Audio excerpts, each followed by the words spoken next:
వసూళ్లలో municipal అధికారుల తీరుపై CPI ఆగ్రహం వ్యక్తం చేసింది. లక్షల బకాయిలు ఉన్న సంపన్న వర్గాలపై చర్యలు తీసుకోకుండా సామాన్యులను మాత్రమే ఇబ్బందులకు గురి చేస్తున్నారని విమర్శించింది. వసూలైన జనరల్ ఫండ్ను ప్రజల అభివృద్ధికి వినియోగించకుండా అధికార పార్టీ నేతల ఆదాయ వనరుగా మార్చుతున్నారని ఆరోపించింది. ఈ నేపథ్యంలో ఏప్రిల్ 7న జిల్లా వ్యాప్తంగా మున్సిపల్, నగరపాలక సంస్థల కార్యాలయాల వద్ద అఖిలపక్ష పార్టీలు, ప్రజా సంఘాలతో కలిసి ఆందోళన చేపట్టనున్నట్లు సిపిఐ జిల్లా కార్యదర్శి గాలి చంద్ర తెలిపారు. పన్ను వసూలులో నగరపాలక సంస్థ మరియు కార్పొరేషన్ అధికారుల యొక్క వైఖరిని నిరసిస్తూ అఖిలపక్ష పార్టీలు, ప్రజా సంఘాల ఆధ్వర్యంలో ఈ నెల 7వ తారీఖున జిల్లా వ్యాప్తంగా అన్ని మున్సిపల్ కార్పొరేషన్ కార్యాలయాల వద్ద ఆందోళన కార్యక్రమానికి పిలుపునివ్వడం జరుగుతూ ఉంది. ఈ సందర్భంగా నగరపాలక సంస్థ అయినా మున్సిపాలిటీలు అయినా కూడా మార్చి నెల వచ్చిందంటే వార్షిక సంవత్సరం ఎండింగ్లో ఉంటున్నాం కాబట్టి ఉన్న ఫలంగా ప్రతి ఒక్కరూ పన్నులు చెల్లించాలని చెప్పి ఆ మేఘాల మీద నానాయాతన చేసేటువంటి మున్సిపల్ నగరపాలక సంస్థ అధికారులకు భారత కమ్యూనిస్ట్ పార్టీ అనేక పర్యాయాలు ఫిర్యాదు చేసింది. అయ్యా, ఈ జిల్లాలో పేరు పోసిన పెద్ద మనుషులు లక్షల రూపాయలు పన్ను బకాయిలు ఉంటా ఉన్నారు. వాళ్ళ జోలికి మీరు ఎందుకు పోవట్లే, వాళ్ళ ఆస్తుల జోలికి ఎందుకు పోవట్లే, వాళ్ళని ఎందుకు జప్తు చేయడంలే, వాళ్ళకి ఎందుకు నోటీసులు ఇవ్వడం లేదని చెప్పి అనేక సార్లు చెప్పింది. కానీ వాళ్ళని పల్లెత్తు మాట కూడా మాట్లాడినటువంటి అధికారులు మార్చి మాసంలో సామాన్య పేద మధ్యతరగతి కుటుంబాలు కూలికి పోతే కుండ కాలాలా లేకపోతే ఎండేటటువంటి దౌర్భాగ్య జీవనం సాగించేటువంటి పేద కుటుంబాల పైన ప్రతాపం చూపించి మీరు పన్ను కట్టకపోతే 5,000, 2,000, 1,000 రూపాయలు పన్ను బకాయిలు ఉంటే నువ్వు కట్టకపోతే నీ కుళాయి కనెక్షన్ కట్ చేస్తాము, నీ ఇంటికి తాళాలు వేస్తామని చెప్పినటువంటి మున్సిపల్ కార్పొరేషన్ అధికారులు ఎక్కడే కానీ సంపన్న వర్గాల దొరికి పోయినటువంటి దాఖలాలే లేవు. ఇవాళ చాలా మంది లక్షల రూపాయల బకాయిలు ఉన్నారు. కడప నగరంలో ఉన్నటువంటి సాయిబాబా కాంప్లెక్స్కు సంబంధించి దాదాపు 3 కోట్ల బకాయిలు ఉన్నాయి. వాళ్ళు దొరికిపోరు మీరు. ఎస్విడిసి బకాయిలు ఉంది, గ్లోబల్ కాలేజ్ బకాయి ఉంది, మదీనా కాలేజ్ బకాయిలు ఉన్నాయి.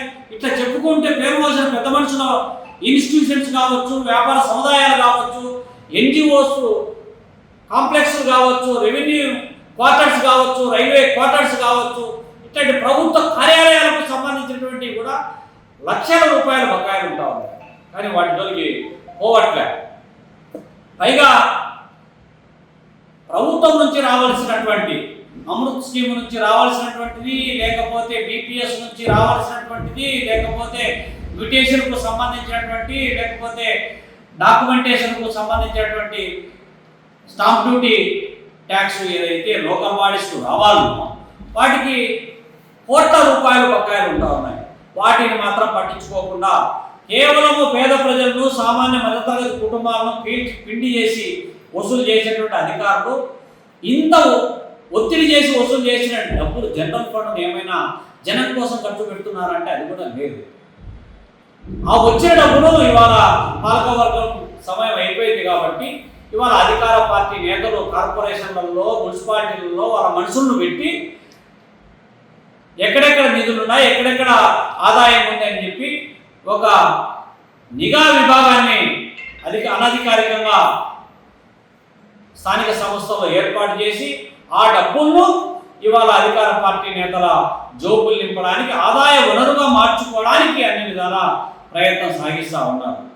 ఇంకా చాలా చోట్ల ఏం చేస్తున్నారంటే సిటీ ప్లానింగ్లో ఎవరైనా బిల్డింగ్ కోసమో లేకపోతే ప్లాన్ అప్రూవల్ కోసమో అప్లై చేస్తే ఆ అప్రూవల్ అయ్యేటువంటి దానికి లోకల్ లీడర్కు ఖచ్చితంగా ఇంత పర్సెంటేజ్ ముట్ట చెప్తేనే పర్మిషన్ ఇస్తారనేటువంటి దిగజారుడు తనానికి గతంలో మనం చూసాము. దారి దోపిడీగాళ్ళు ఎవరైనా పోతా అంటే ప్రయాణం చేసే వాళ్ళని నిలువున మొత్తం ఒలుచుకునేటువంటి దోపిడీ చేసేటువంటి వాళ్ళు ఎవరైతే ఉన్నారో ఇవాళ అధికార పార్టీ నేతల దోపిడీకి అడ్డు అదుపు లేకుండా పోతా ఉంది. కాబట్టి అధికారులు, అధికార పార్టీ నేతలు మీ వైఖరి మార్చుకోవాల్సినటువంటి అవసరం ఉంది. అంటే కడప నగరపాలక సంస్థకు సంబంధించినటువంటి 2011 జనాభా ప్రాతిపదికన ఇవాళ డివిజన్లను పెంచుతున్నామని చెప్పి చెబుతున్నారు. అయ్యా 2026లో ఉంటున్నాం మనం. అప్పుడు 2011 ఉన్నటువంటి ఉన్నటువంటి జనాభా ప్రాతిపదికన కాకుండా ఇప్పుడు ప్రజెంట్ ఉన్నటువంటి జనాభా ప్రాతిపదికన డివిజన్లు పెరగాలి తప్ప, జనాభా నిష్పత్తి ఇప్పుడు ఉన్నటువంటి సెన్సెస్ ప్రకారం తీసుకోవాలి తప్ప, ఎప్పుడో పాతకాలం నాటి లెక్కల ప్రకారం డివిజన్లు లెక్కేస్తామంటే సరైనది కాదనేటువంటి విషయాన్ని ఈ సందర్భంగా గుర్తు చేస్తూ ఉన్నాం. ఇంకొక విషయం, మొన్ననే చంద్రబాబు నాయుడు పార్లమెంటులో అమరావతి రాజధానికి సంబంధించినటువంటి తీర్మానం చేయించారు. అమరావతి రాజధాని శాశ్వతంగా ఉంటుందని చెప్పారు. మరి ఈ రాష్ట్రానికి ప్రత్యేక హోదా, రాయలసీమకు ప్రత్యేక ప్యాకేజీ, పోలవరంకు జాతీయ హోదా, లేకపోతే కడప ఉక్కు ఫ్యాక్టరీ, విభజన హామీలు, కరువు, వలసలు, ఆత్మహత్యలకు నిలయంగా మారినటువంటి రాయలసీమ లాంటి వెనుకబడిన ప్రాంతాలకు సంబంధించి నువ్వు ఏం అస్యూరెన్స్ ఇస్తున్నావు? పైగా రాయలసీమ ఎత్తిపోతల పథకాన్ని పూర్తిగా పక్కన పెట్టి రాయలసీమ ద్రోహిగా నువ్వు ఇవాళ మిగిలిపోతా ఉన్నావు. రాయలసీమలో ఈ 2 ఏళ్ల కాలంలో రాయలసీమలో ఒక్కటంటే ఒక్కటిన్న 1,000 కోట్లు నువ్వు కేటాయించినావా? ప్రాజెక్టులకు కేటాయించినావా? పరిశ్రమలకు కేటాయించినావా? ఉన్నటువంటి ఇవాళ ఏపీ ఏదైతే ఎంఎస్ఎంఈ టెక్నాలజీ సెంటర్ ఉందో అది తీసుకొని పోయినా మార్చినా దాన్ని తిరిగి ఏర్పాటు చేయడానికి ఇంతవరకు చర్యలు తీసుకో. కడప నగరపాలక సంస్థ కమిషనర్ ఐఏఎస్గా ఉంటే ఐఏఎస్ అధికారిని తీసుకొని పోయి నువ్వు అమరావతిలో పెట్టుకుంటే తిరిగి ఐఏఎస్ అధికారిని నియమించుకోవాలి. ఉన్నటువంటి వాటిని తీసుకొని పోతున్నావు, మారుస్తున్నావు. రాయలసీమకు వ్యతిరేకమైనటువంటి నిర్ణయాలు తీసుకుంటున్నావు తప్ప రాయలసీమకు ఒకటైనా చేస్తున్నావా? ఇక్కడ ఉన్నటువంటి లోకల్ లీడర్లకు, ఎమ్మెల్యేలకు, ఎంపీలకు ఇవేమి పట్టవు. అధినాయకత్వాన్ని భజన చేసుకుంటా మీ ఇష్టారాజ్యంగా ఇసుకలో వచ్చే ఆదాయము, మట్టిలో వచ్చే ఆదాయము, లేకపోతే భూమిలో వచ్చేటువంటి ఆదాయము, ల్యాండు, శాండు, మైను, వైను, ఇవాళ డ్రగ్స్ మాఫియా కావచ్చు, లేకపోతే ఇంకొక మాఫియా కావచ్చు, అన్ని మాఫియా కనుసన్నల్లో మీ ఇష్టారాజ్యంగా దోపిడీకి పాల్పడేటువంటి పరిస్థితి కొనసాగుతున్న నేపథ్యంలో ఈ విధానం ఇట్లే కొనసాగితే రాయలసీమ ప్రజానికం చూస్తూ ఊరుకోదని చెప్పి హెచ్చరిస్తా ఉన్నాం.